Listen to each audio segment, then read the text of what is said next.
Well, dobre utra, good morning from a rather cold Bishkek. We've just made it to the capital city of Kyrgyzstan, and we are actually at the Western bus station. It is, by the way, quintessentially Soviet. Maybe you can get a sense of it behind me. It looks reasonably unchanged since 1991. And with that being said, Bishkek as a city, what used to be known as Frunze during the Soviet period, is still a remarkably Soviet city, perhaps more so than Almaty, where we just were. So anyway, join me. I think it's going to be an incredible journey across Bishkek. We're going to be checking out the sights, the sounds, the smells, the tastes of this amazing city of about 1 million people.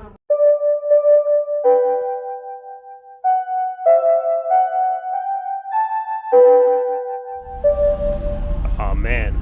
Check out the old Soviet trolley buses.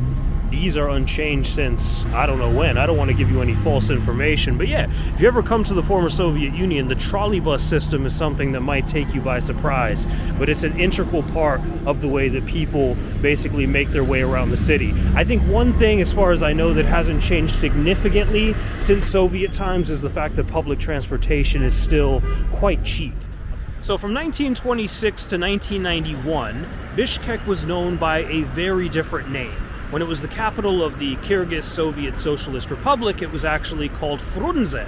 So you might be wondering, who the hell is Frunze, or what is a Frunze? Well, it refers to Mikhail Frunze, who was actually born in this city when it was known during the Russian Empire days as Bishkek. And he was born right behind me, more or less where you see this building today. Now, Mikhail Frunze ends up being a general, a military strategist, very key to the events of the Russian Civil War. And he dies in 1925. And 1 year later, this city is renamed in his honor.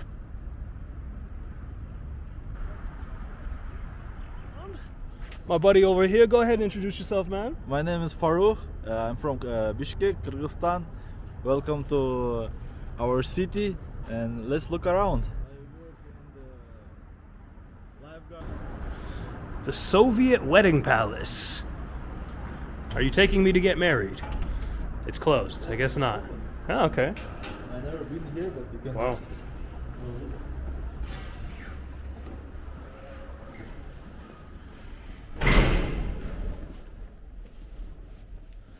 So this is what a Soviet wedding palace looks like in Bishkek, or formerly Frunze, right? Wow, this guy, he's married to his horse, I think. Right? That's his bride.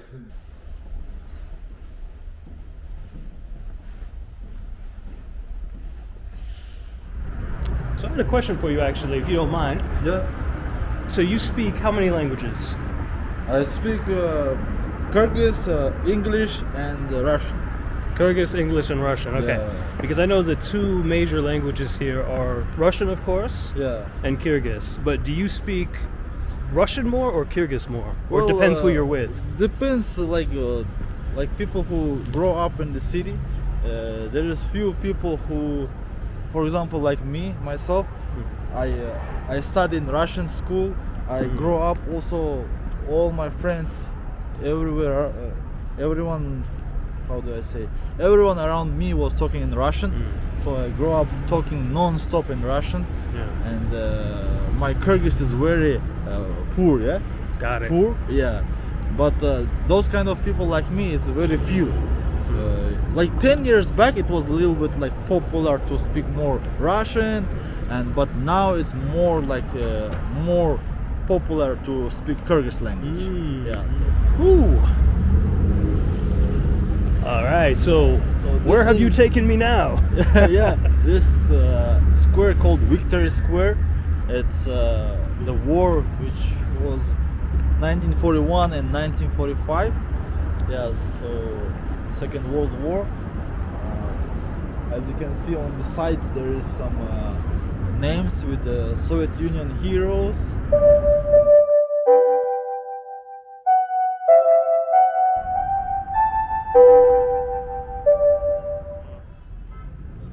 Let's go in and have a look inside. Oh yeah, let's check it out. Wow, so this is a legit Soviet post office.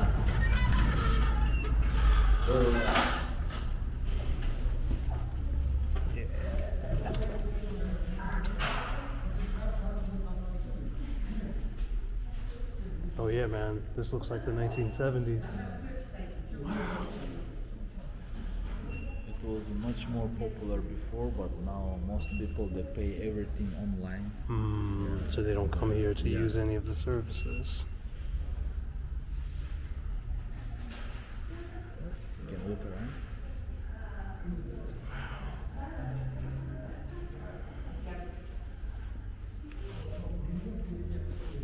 You can buy your stamps. Yeah.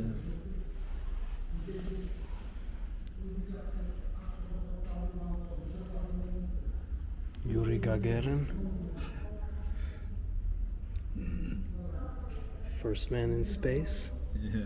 What do the older people usually say when you ask them about life during Soviet times? Yeah, usually the older generation they say that nothing negative, but they say there was some things was better that time, there was some things better now. Pretty much similar, but the most important thing what everyone says is by that time in Soviet Union most of the population, the people was friendly to each other. So that is the main thing what everyone's saying. There was no such a thing like you are from south, I'm from north, you have white hair, I have dark hair, and like they don't separate each other. Most of the people was united, and yeah, so that is the most of the people, that's what they say, and they really miss that thing. I've never seen a Christmas tree this big anywhere. In Berlin, in New York, in London. This is incredible.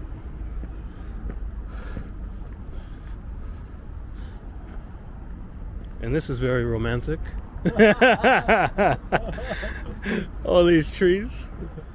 So the foundations for Kyrgyzstani statehood, the basis for Kyrgyzstan being an independent state today, it really goes back to the Russian Revolution of 1917.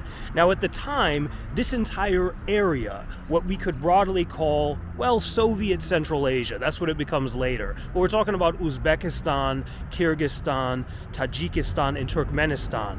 It was known as Turkestan, sort of more broadly, and often Russian Turkestan because of Russian colonization that had taken place. So the Russian Empire is no more from 1917. The Bolsheviks or the Reds have seized power. You have a bloody civil war, but basically what happens in 1918 is that you have the creation of the Turkestan Autonomous Soviet Socialist Republic within the borders of Russia. Now what happens in 1924 is that is fragmented as a sort of nation-building exercise. So basically the Kyrgyz, the Uzbeks, etc., all basically get their own units. And Kyrgyzstan remains autonomous as a distinct entity within the Russian Soviet Republic until 1936. In 1936, then a decision is taken to grant Kyrgyzstan Union Republic status. In other words, it separates from Russia, but of course it does remain part of the Soviet Union or the USSR.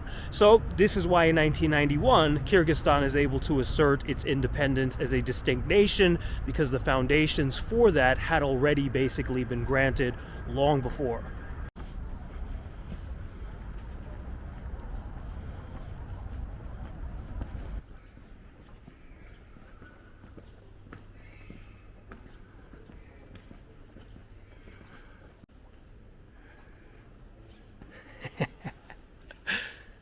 What a museum.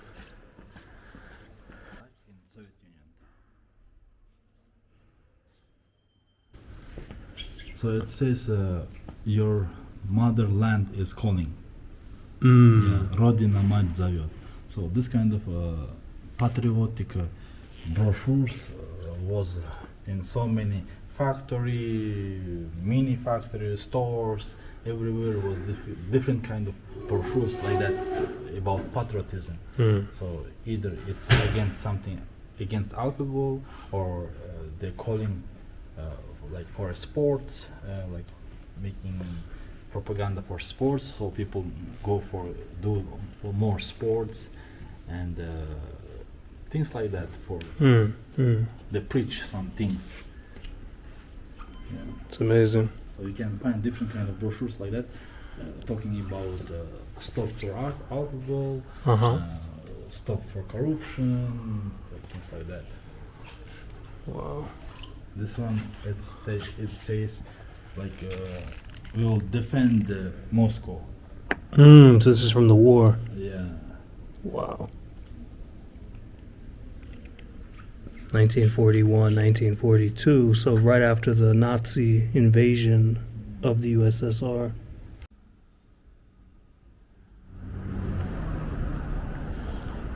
Everywhere around Bishkek you can actually find these. These are heroes of the Soviet Red Army, a little bit about their life story, when they actually passed. I mean, some of them died during the war, and others actually much more recently. For example, one guy in the year 2000. This is the Lenin in front of you. Oh, there he is. Vladimir Lenin for the win. Wow. Vladimir Ilyich Lenin. Check him out. And in most of the other former Soviet Central Asian republics, you're not really going to find Lenin statues. But here in Bishkek, this one stands, well, very prominently in the center of the city. It used to be on the other side of the State Museum, basically overlooking Alatu Square. They've moved it to the back, but still it continues to stand. And Lenin, of course, was the architect of the Bolshevik Revolution. He was basically leader of the majority faction, or the Bolsheviks, hence the name, in the Russian Social Democratic Labor Party. And he was also a keen advocate of the self-determination of oppressed nations. So again, Kyrgyz statehood has a lot to do with the policies laid down at that particular time. So maybe that's why Lenin continues standing here in Bishkek to this day. Anyway, also fascinating is the fact that Lenin actually amended the slogan, "Workers of the World Unite," to be "Workers and Oppressed Peoples of the World Unite." So the Russian Revolution also gave a tremendous boost to the anti-colonial and anti-imperialist movements basically spreading across the world at that time.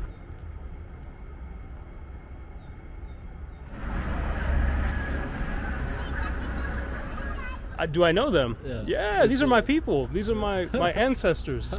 No, but we've discovered in the middle of Bishkek a few Germans. Not us. These guys over here. Check it out. Karl and Friedrich. They live on. They look like they're having a great conversation. Yeah. Right? Almost better than our conversation. Well, you're not really in a city in the former Soviet Union unless you come across a statue, and most likely a park, named after this guy, Maxim Gorky, very prominent Russian writer who actually wrote one of my favorite revolutionary novels known as Mother.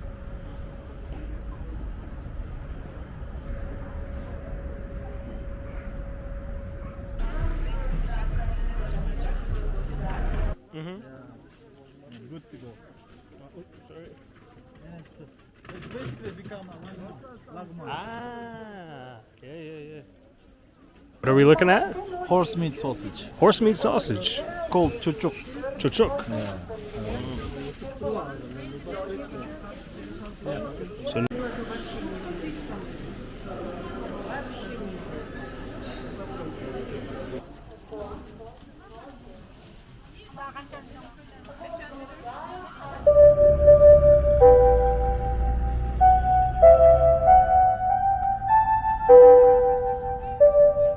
we found ourselves another Soviet UFO. Remember the wedding palace in Almaty?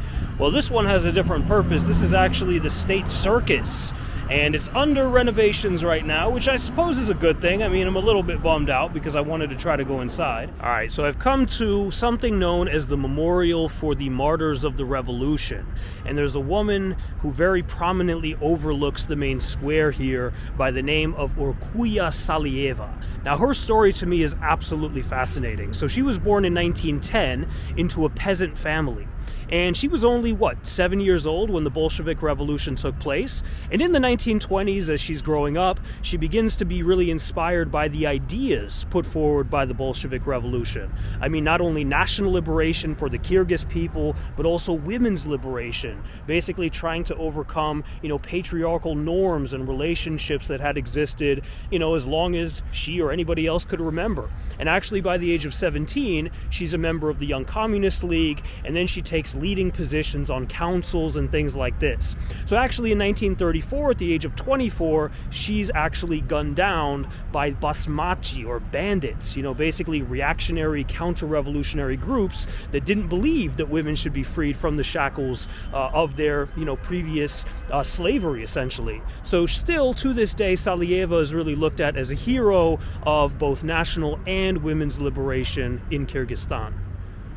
Something that underscores the historical relationship and friendship between Russia and Kyrgyzstan, the Rossiya cinema, or the Russia cinema. And it has to be said that even to this day, Kyrgyzstan is really considered to be Russia's principal partner, best friend, ally among the Central Asian republics.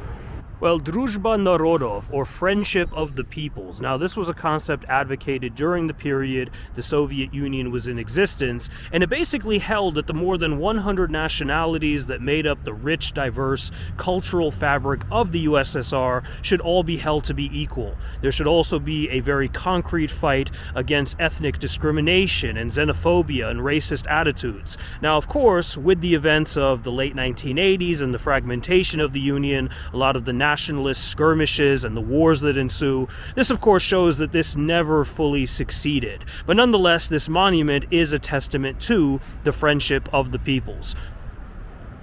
Man, check out the old sports complex here in Bishkek. I can't be certain of this, but I'm fairly sure that when I was here about 7 months ago, it didn't quite look like this. I have a memory of it being a lot more run down, so hopefully this is one of the many things in the city that they're working on basically modernizing. Well, check this out. I just put my camera away because I can't feel my fingers anymore, but alas, I mean, how can we pass up looking at this beauty? Of course, I'm exaggerating a little bit, but what a building.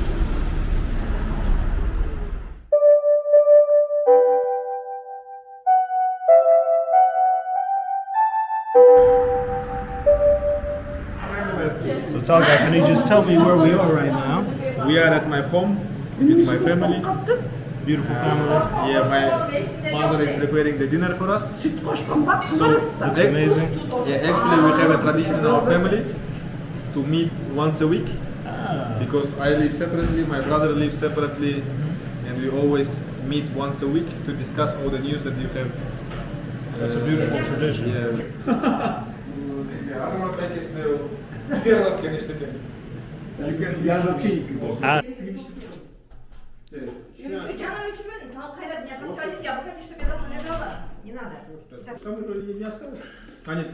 там немножко осталось, вы будете? Это мой отец, это мама. His father, his mom. Здесь мама. Потише поставь, там снимают. Я сейчас покажу старые.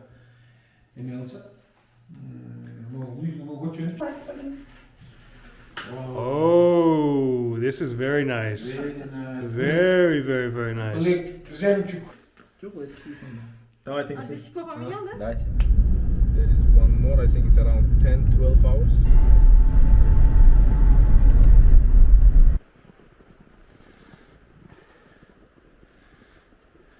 Hey! You cannot make. Man, just spectacularly beautiful out here. I mean, this is only about, what, 30 minutes outside of Bishkek, but it's as if we've been transported to a completely different universe.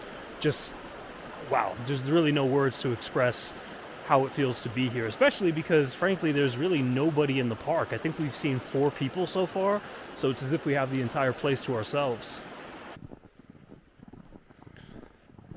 There's the man with the master plan. How far are we going? Are we walking to Kazakhstan?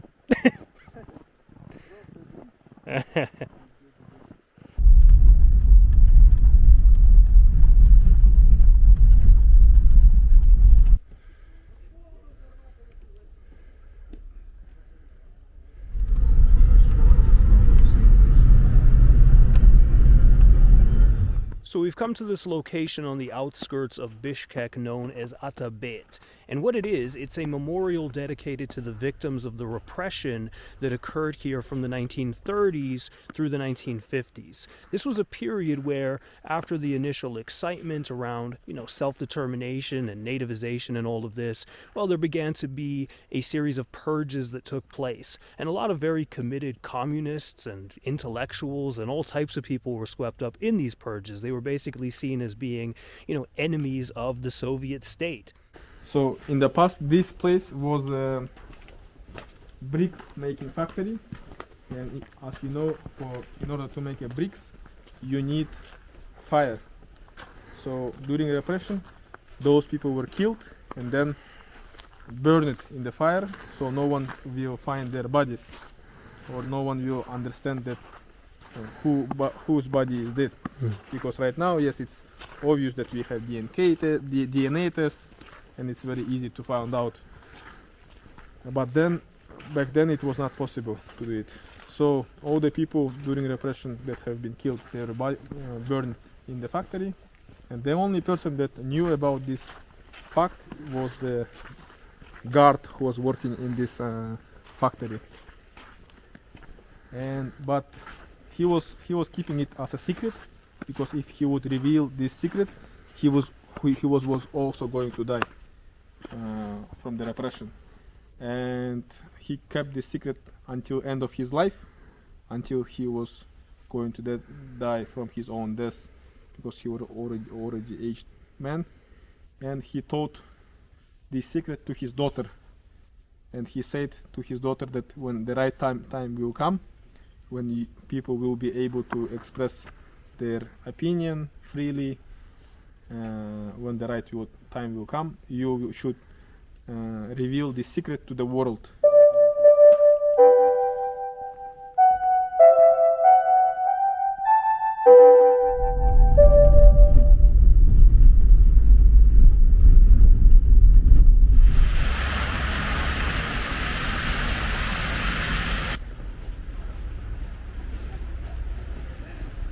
Oh man, well check out this winter wonderland that we've been transported to. I mean, Bishkek has changed very significantly overnight. There was a little bit of snow here yesterday, but nothing like this. It almost looks like we're back in the mountains where we were just a few hours ago. But anyway, our time here in Kyrgyzstan has been incredible, but unfortunately it is rapidly coming to a close. And as the old expression goes, well, all good things must inevitably come to their conclusion. The good news is our Central Asian adventure is not yet over.